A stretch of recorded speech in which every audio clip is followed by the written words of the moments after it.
So I'm talking to my wife, and I thank God for having to say, this is why he tells us not to be unequally yoked. Okay, because if I didn't have a saved wife, I might have done something crazy. But she says, you know what? God's got this. Why you tripping? God has never left us or forsaken us. He said, I don't know it, I don't see it, but God got this. Okay, let's fast forward. My payroll was June 10th. June 8th, I was about $130,000 short in needing the payroll. And I'm like, payroll's Monday, today's Friday. The weekend ain't nothing gonna happen. And she goes, I told you, I got a God that if he don't send it, then he has another plan. So I ain't worried. So I said, you know what? Thank you for that type of faith. Because I'm going to enjoy this weekend. Because this is God's problem and not mine. Sunday. Got here Sunday.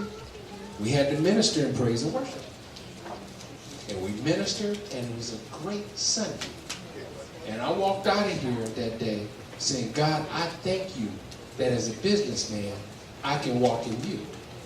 I don't have to be the type of businessman that the world is, that I'm out trying to do something shady to get this money, because I can trust you, because you said you had the cattle on 1,000 hills. You said, I never see my righteous forsaken or either begging bread. So I can trust in that. I'm going to go home. I'm going to eat me some popcorn and some licorice and watch me a movie and go to bed. Me and my wife got home. We laughed. Now, mind you, let's be real about this.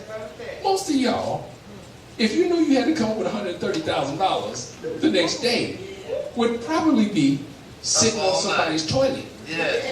Just we'll leave that alone right there. Monday came along. She had cut the checks. We were ready to give it to the people. I'm like, okay, Jesus, I'm going to check the bank balances. True story. I opened up the bank balance, and there was a deposit in there for $150,000. Good job. True story.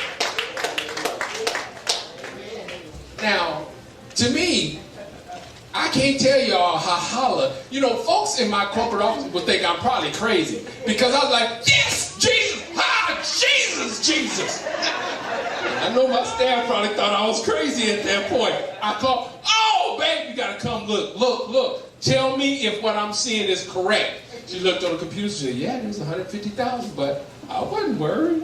Well, I was shooting. I love that type of faith. Because it helps me. But I'm just telling you, and all the times, guys, all my stories, because I got plenty of them, didn't all end this way. There are times that I was going through something that went just the opposite of what I needed to happen. But you know what happened when it went the opposite of what I happened? It made me closer to God. Because I said, God, you didn't fix this the way I thought you was going to fix this, or the way I needed you to fix this. But you're all in control. So you fixed this the way you knew was the best way to fix this. And I tell you what, 6-8 months down the road, I seen what God was doing. And I gave him all the praise and honor and glory for doing it that way. And I'm just telling you, it don't always end up His ways are not our ways. Thank you very much. His ways are not our way. You know what? It was, I can tell you this. When my mother was sick, and we were praying for a miraculous healing, I even got through, and I said, Lord, this is going to be a great testimony. She's going to raise up, and she's going to talk about how she had that cancer, and it was going to be a wonderful testimony. And I said, God, I know you, and I was on my knees, diligently going to Jesus. But you know what? He spoke to me one day and says, my ways are not yours. And you got to trust me. You can't tell me how to do things. I got to tell you how to do things. And when you get to that point, you will have my peace ruling in your heart, because you know I got it in control. Well, guess what? When Mama went home to be with Jesus, I was okay with that. I was okay with that, because I knew that I was praying for a healing, And she got the ultimate healing. She got the ultimate healing. She went on to be with Jesus where there is no more pain.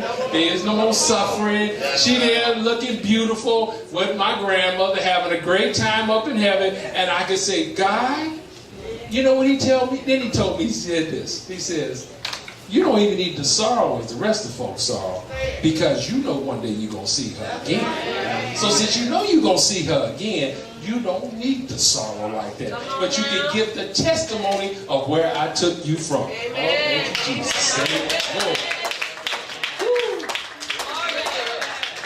Okay, let me get back at this. Thank you, Lord. Thoughts, positive or negative, grow stronger with repetition.